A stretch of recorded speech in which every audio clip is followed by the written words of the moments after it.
दोस्तों यूपीएससी 2023 का नोटिफिकेशन आ चुका है और आप सभी लोगों के लिए गुड न्यूज ये है कि इस बार 1105 यहाँ पर सीएससी पोस्ट हैं टोटल। और आप सभी को मैं बता दूं कि 7 साल बाद यहाँ पर इतनी नंबर ऑफ वैकेंसीज आ रही। उसके अलावा दोस्तों एक बात इंपॉर्टेंट मैं आपको और बता दूं, इसका जो ऑफिशियल नोटिफिकेशन है आप इसकी वेबसाइट में जाकर देख सकते हैं। और यहाँ पर नोटिफिकेशन में इस बार क्लियरली मेंशन किया गया है। यहाँ पर आप देख सकते हैं हाउ टू अप्लाई सेक्शन में candidate are required to apply online by using the website. It is necessary for the candidate to register himself herself first at one time registration OTR platform. मतलब यहाँ पर इस बार जो इसका application आप करेंगे ये ओटीआर के थ्रू आप करेंगे। मतलब सबसे पहले आपको अपना ओटीआर रजिस्ट्रेशन करना पड़ेगा, वन टाइम आपको रजिस्ट्रेशन करना पड़ेगा और उसके माध्यम से अपना यूपीएससी का एप्लीकेशन आप कंप्लीट फिल कर सकते हैं।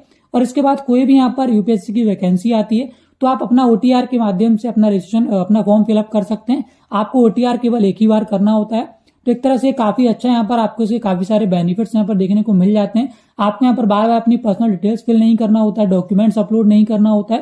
तो यहाँ पर जो भी डिटेल्स आपकी बेसिक इन्फॉर्मेशन है आपकी ऑलरेडी फिल रहती है। सिंपली कोई वैकेंसी आती है तो आप काफी आसानी से उसके लिए यहाँ से अप्लाई कर सकते हैं। तो उसको एप्लीकेशन करने के लिए सबसे पहले आपको ओटीआर रजिस्ट्रेशन करना होगा, उसके बाद आप इसके लिए अप्लाई कर सकते हैं। तो सबसे पहले हम देखते हैं कैसे आप अपना ओटीआर रजिस्ट्रेशन कंप्लीट कर सकते हैं। तो उसके लिए आपको इसकी वेबसाइट पर आ जाना है। यहाँ पर देखिए आपको ऑप्शन मिल जाएगा न्यू रजिस्ट्रेशन का। अगर आप पहली बार रजिस्ट्रेशन कर रहे हैं तो यहाँ पर आप न्यू रजिस्ट्रेशन के ऑप्शन पर क्लिक करेंगे। उसके बाद यहाँ पर आपको अपनी बेसिक इन्फॉर्मेशन फिल करना है, जैसे कि यहाँ पर सबसे पहले आपको अपना नाम डालना है, उसके बाद नाम को वेरीफाई करना है, देन यहाँ पर आपका फुल नेम आ जाएगा। उसके बाद यहाँ से अपना जेंडर आप सेलेक्ट कर लेंगे, उसके बाद यहाँ पर जेंडर आपको वेरीफाई करना है। देन यहाँ पर आपको अपनी डेट ऑफ बर्थ डालना है, अगेन यहाँ पर डेट ऑफ बर्थ डालना है। सारी जानकारी यहाँ पर आपको दो बार डालना होगा जिससे आपके यहाँ पर कोई भी डिटेल्स गलत नहीं होगी। उसके बाद यहाँ पर आपको अपना फादर्स नेम वेरीफाई करना है, मदर्स नेम वेरीफाई करना है। उसके बाद यहाँ पर माइनॉरिटी स्टेटस के आप माइनॉरिटी से आते हैं तो यस करेंगे।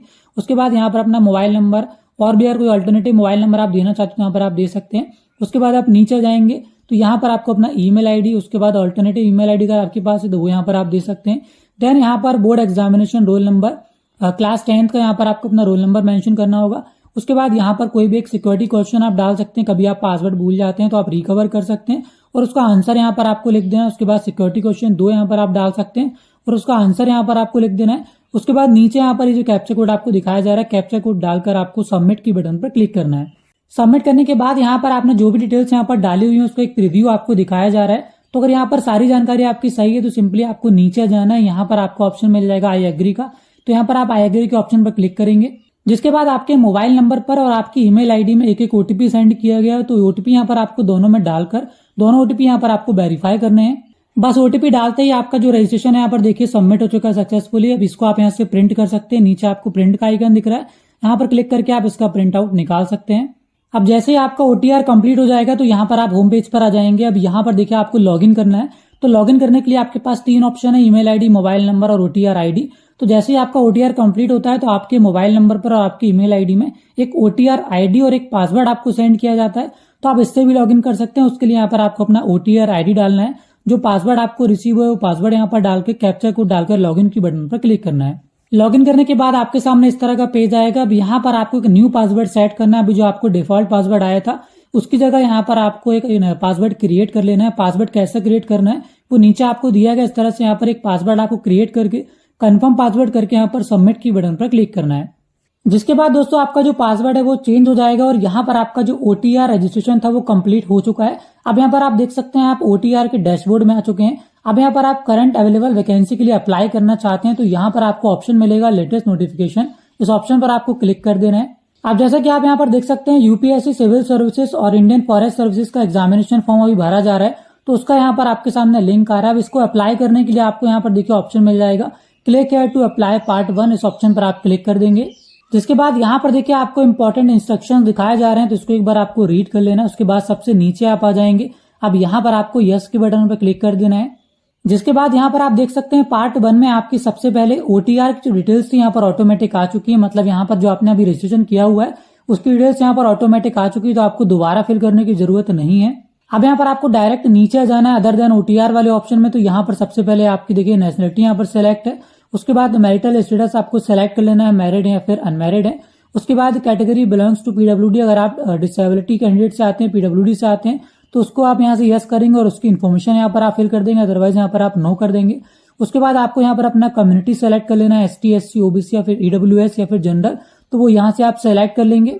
उसके बाद अगर आप रिजर्व कैटेगरी से आते हैं जैसे कि एसटी, एससी, ओबीसी या फिर ईडब्ल्यूएस से, तो आपको उसका सर्टिफिकेट नंबर यहाँ पर आपको डालना होगा। कहाँ से इशू हो गया है, उसका इशूइंग अथॉरिटी क्या है, वो यहाँ पर आपको डाल देना है। उसके बाद कम्युनिटी सर्टिफिकेट डेट, किस डेट में आपका सर्टिफिकेट इशू हुआ उसकी डेट यहाँ पर आप डाल देंगे। उसके बाद आप नीचे आ जाएंगे एजुकेशन क्वालिफिकेशन में, जहां पर आपसे पूछ रहा है कि आपने आपका जो रिक्वायर्ड क्वालिफिकेशन है वो ऑलरेडी पास कर लिया या फिर आपका रनिंग में, तो वो यहाँ से आप सेलेक्ट कर लेंगे। उसके बाद आपने क्या किया हुआ है, यहाँ पर select your degree subject in graduation, graduation में आपने क्या किया हुआ है। तो फॉर एग्जांपल अगर आपने बीटेक या फिर बीई कर रखा है तो यहाँ पर आप डिग्री इन इंजीनियरिंग वाला जो ऑप्शन है उसको आप सेलेक्ट कर लेंगे। उसके बाद अगला ऑप्शन है आपसे पूछ रहा है for which examination you like to be considered, तो यहाँ पर आप किसके लिए अप्लाई कर रहे हैं, सिविल सर्विसेज के लिए अप्लाई कर रहे हैं या फिर इंडियन फॉरेस्ट सर्विसेज के लिए अप्लाई कर रहे हैं या फिर दोनों के लिए अप्लाई कर रहे हैं, तो वो यहाँ से आप सेलेक्ट कर लेंगे। उसके बाद इसको आप यहाँ से ओके कर देंगे। देन यहाँ पर आपसे लास्ट में एड्रेस आपसे पूछ रहा है, तो यहाँ पर आपको अपना कंप्लीट एड्रेस फिल कर देना है। यहाँ पर फर्स्ट लाइन में आप अपना एड्रेस लिख सकते हैं, जैसे कि अपना मकान का नाम, गली का नाम, कॉलोनी का नाम। उसके अलावा और एड्रेस बचता है तो यहाँ पर आप सेकेंड लाइन में फिल कर सकते हैं। यहाँ पर फर्स्ट और सेकेंड लाइन फिल करना कंपलसरी है, तो आप आधा एड्रेस यहाँ फिल कर सकते हैं। फिर भी अगर आपका एड्रेस यहाँ पर नहीं यहाँ पर आता है तो आप थर्ड लाइन में इसको फिल कर सकते हैं। उसके बाद यहाँ पर सबसे लास्ट में आपको अपना स्टेट सेलेक्ट कर लेना है, उसके बाद अपना डिस्ट्रिक्ट सेलेक्ट कर लेना है। उसके बाद यहाँ पर आपको अपना एरिया पिन कोड डाल देना है और यहाँ पर अगर आपके पास लैंडलाइन नंबर है तो एसटीडी कोड के साथ आपको अपना लैंडलाइन नंबर डाल देना है। देन यहाँ पर नीचे आपको ऑप्शन मिल जाएगा कंटिन्यू का, तो कंटिन्यू के ऑप्शन पर आप क्लिक करेंगे। अब अगला पेज आपके सामने कुछ इस तरह का आएगा, जहां पर ये पूछ रहा है क्लेमिंग एज रिलैक्सेशन, मतलब यहाँ पे अगर आप रिजर्व कैटेगरी से आते हैं और आपकी आयु ज्यादा हो चुकी है और आपको आयु में छूट चाहिए, तो यहाँ पर आपको यस कर देना और उसकी इन्फॉर्मेशन आपको फिल कर देना है। अगर आपको जरूरत नहीं है तो यहाँ पर आप सिंपली नो का ऑप्शन सेलेक्ट कर लेंगे। उसके बाद यहाँ पर कंटिन्यू के बटन पर क्लिक करना है। देन यहाँ पर नेक्स्ट पेज आपके सामने आएगा इस तरह से, जहां पर आपको सबसे पहले अपना आईडी कार्ड सेलेक्ट करना है। तो कोई भी एक आईडी कार्ड यहाँ से आप सेलेक्ट कर सकते हैं, जैसे कि Aadhaar card, driving licence, PAN card, passport या फिर photo ID issued by central state government या फिर वोटर आईडी कार्ड। तो जो भी आईडी कार्ड यहाँ पर आप यूज करना चाहते हैं उसको आप यहाँ से सेलेक्ट कर लेंगे। अब जैसे कि आप देख सकते हैं यहाँ पर हमने आधार कार्ड सेलेक्ट किया हुआ है, तो यहाँ पर आपसे पूछ रहा है provide consent for Aadhaar number, तो यहाँ पर आपको यस कर देना है। उसके बाद नीचे यहाँ पर आपको अपना आधार कार्ड नंबर डाल देना है, आधार कार्ड नंबर यहाँ पर आपको वेरीफाई करना है। उसके बाद आप नीचे जाएंगे, अब यहाँ पर आपको देखिए परसेंटेज डालना है, आपके ग्रेजुएशन लेवल में जो परसेंटेज है वो यहाँ पर आप डाल देंगे। उसके बाद नेक्स्ट यहाँ पर आपसे पूछा है नंबर ऑफ अटेम्प्ट्स, मतलब यहाँ पर आपने यूपीएससी सिविल सर्विसेज के लिए पहले कितने बार आप प्रयास कर चुके हैं, कितने बार आप इसका पेपर दे चुके हैं। तो अगर आप एक भी बार अभी तक आपने नहीं दिया तो यहाँ पर आप 0 लिख देंगे। अगर आपने 2, 3 या 1 बार यहाँ पर लिखा हुआ है तो वो नंबर यहाँ पर आप डाल देंगे। उसके बाद यहाँ पर आपको नीचे जाना है, जहां पर आपको एग्जामिनेशन सेंटर और सब्जेक्ट सेलेक्ट कर लेना है। तो यहाँ पर देखिए सबसे पहले आपको सीएसएम एग्जामिनेशन, तो यहाँ पर आपको सिविल सर्विसेज के लिए अपना एग्जामिनेशन सेंटर सबसे पहले यहाँ पर सेलेक्ट कर लेना है। उसके बाद यहाँ पर आपको लैंग्वेज सेलेक्ट करना है, पेपर 1 से लेकर पेपर 5 तक की लैंग्वेज आपकी कौन सी रहेगी, तो यहाँ से आप सेलेक्ट कर लेंगे। उसके बाद पेपर 6 ऑप्शनल जो पेपर आपका रहेगा 6वां और 7वां, तो वो सब्जेक्ट यहाँ से आपको सेलेक्ट कर लेना है। उसके बाद पेपर 6वें से लेकर 7वें तक के लिए आपको लैंग्वेज सेलेक्ट कर लेना है। देन यहाँ पर क्या आप अरुणाचल प्रदेश, मणिपुर, मेघालय, मिजोरम, नागालैंड, सिक्किम के रहने वाले हैं, तो यहाँ पर आपको यस करना है और उसकी इन्फॉर्मेशन आपको फिल करना है। अदरवाइज अगर आप इससे नहीं आते तो सिंपली यहाँ पर आपको नो का ऑप्शन सेलेक्ट कर लेना है। देन यहाँ पर आपको अगर आपने नो सेलेक्ट किया हुआ है तो पेपर A के लिए आपको लैंग्वेज सेलेक्ट कर लेना है। उसके बाद आप नीचे जाएंगे, अब यहाँ पर देखिए आपको IFS के लिए यानी कि इंडियन फॉरेस्ट सर्विस के लिए आपको एग्जामिनेशन सेंटर सेलेक्ट कर लेना है, तो वो ऐसे आप सेलेक्ट कर लेंगे। उसके बाद नीचे यहाँ पर आपको first and second optional subject select कर लेना है। उसके बाद सबसे लास्ट में आपसे पूछ रहा है number of attempts already made in IFS, तो यहाँ पर आपने इंडियन फॉरेस्ट सर्विस के लिए पहले से कितने अटेम्प्ट्स दे चुके हैं, तो उसकी संख्या यहाँ पर आपको डालना है। अगर आपने एक भी बार इसका पेपर नहीं दिया तो यहाँ पर आप 0 लिख देंगे। अगर आपने 1, 2 या 3 बार इसका पेपर दिया है तो यहाँ पर आपको वो नंबर डाल देना है। उसके बाद नीचे आपको कंटिन्यू के बटन पर क्लिक करना है। अब अगला पेज आपके सामने कुछ इस तरह से आएगा, जहां पर आपको पार्ट 1 का प्रीव्यू दिखाया जा रहा है। तो यहाँ पर आपको अपनी सभी जानकारी चेक कर लेना, अगर कोई भी डिटेल्स आपकी गलत होती है तो यहाँ पर आपको सुधार करने का ऑप्शन दिया गया, आप यहाँ से करेक्शन कर सकते हैं। तो अगर आपकी सारी जानकारी सही है तो सिंपली यहाँ पर एक कैप्चा कोड आपको डालकर आई एग्री के बटन पर क्लिक करना है। जिसके बाद आपका जो पार्ट 1 है वो कंप्लीट हो जाएगा। अब इसको प्रिंट करने के लिए आप नीचे जाएंगे और यहाँ पर आप प्रिंट स्लिप पर क्लिक करके इसका प्रिंट आउट ले सकते हैं। उसके बाद अगेन यहाँ पर आपको लेटेस्ट नोटिफिकेशन का जो ऑप्शन दिख रहा है इस पर आपको क्लिक कर देना है। अब यहाँ पर आप देख सकते हैं आपका जो पार्ट 1 है वो कंप्लीट हो चुका है। अब यहाँ पर देखिए पार्ट 2 आपको कंप्लीट करना है। पार्ट 2 में सबसे पहले आपको photo signature and photo ID upload करना होगा, तो उसके लिए यहाँ पर इस ऑप्शन पर आपको क्लिक करना है। अब देखिए अगला पेज आपके सामने कुछ इस तरह से आएगा, जहां पर आपको अपने डॉक्यूमेंट्स अपलोड करना है। डॉक्यूमेंट में आपको अपना फोटोग्राफ, अपना सिग्नेचर और जो भी आईडी प्रूफ आपने सेलेक्ट किया उसको यहाँ पर आपको अपलोड कर देना है। अब देखिए नीचे आप आ जाएंगे, यहाँ पर आपको किस तरह का फोटो अपलोड करना है यहाँ पर दिया गया है। तो यहाँ पर आपको देखिए एक्सेप्टेबल फोटोज दी गई हैं, इस तरह की फोटो आपकी होना चाहिए, आपका सिग्नेचर इस तरह का होना चाहिए। और यहाँ पर नॉन एक्सेप्टेबल फोटोज भी दी गई हैं, तो आपको इस तरह का फोटो सिग्नेचर अपलोड नहीं करना है। उसके अलावा यहाँ पर आपको फोटो और सिग्नेचर का साइज कितना रखना है वो भी यहाँ पर आपको दिया गया है, तो उसके अकॉर्डिंग यहाँ पर आपको के डॉक्यूमेंट का साइज सेट कर लेना है। उसके बाद यहाँ पर आपको चूज फोटोग्राफ में क्लिक करके यहाँ पर अपना फोटोग्राफ, यहाँ पर अपना सिग्नेचर और यहाँ पर आपको अपना आईडी प्रूफ सेलेक्ट कर लेना है। और उसके बाद यहाँ पर आपको अपलोड इमेज का जो ऑप्शन दिख रहा है इस पर आपको क्लिक करना है। अपलोड करने के बाद देखिए यहाँ पर आपको आपका फोटो, आपका सिग्नेचर और जो भी आईडी प्रूफ आपने डाला हुआ है उसका प्रीव्यू आपको दिखाया जा रहा है। तो अगर यहाँ पर सब कुछ सही होता है तो सिंपली यहाँ पर देखिए नीचे आपको कंटिन्यू का बटन दिख रहा है, इस पर आपको क्लिक कर देना है। और अगर आप इसको रीअपलोड करना चाहते हैं तो यहाँ पर देखिए आपको फोटो, साइन और आईडी के सामने रीअपलोड का ऑप्शन मिल जाएगा, तो आप यहाँ से इसको दोबारा भी अपलोड कर सकते हैं। अब जैसे यहाँ पर आपके डॉक्यूमेंट्स अपलोड हो जाएंगे तो आप वापस इस पेज में जाएंगे। अब यहाँ पर देखिए हमारा फर्स्ट स्टेप कंप्लीट हो चुका है पार्ट 2 का। अब यहाँ पर सेकंड स्टेप है सेंटर सिलेक्शन और एग्रीइंग टू डिक्लेरेशन, तो यहाँ पर इस ऑप्शन पर आपको क्लिक करना है।